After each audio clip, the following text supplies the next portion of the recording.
रखा कि इलाका पुराना सब्ज़ी बाज़ार में एक ख़तून कुछ दिन से बीमार थी और उसको साहिवाल शिफ्ट किया गया, जहां उसका कोरोना टेस्ट किया गया और रिपोर्ट पॉजिटिव आने पर ख़तून को आइसोलेशन वार्ड शिफ्ट कर दिया गया, जबकि उसकी फैमिली में उसके शौहर और उसके 2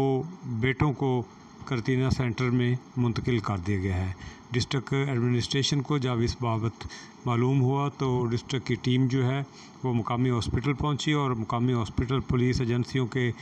नुमाइंदगान के साथ उन्होंने सब्ज़ी बाज़ार का दौरा किया और वहां पर उनके घर से उसके शौहर और 2 बेटों को साथ लेकर करतीनिया सेंटर में मुंतकिल कर दिया गया है। ख़तून ने बताया कि वो जितने दिन बीमार रही है अपना ट्रीटमेंट जो है मुकामी डॉक्टर से करवाती रही है। मेडिकल टीम ने डॉक्टर को भी करतीनिया सेंटर मुंतकिल कर दिया है।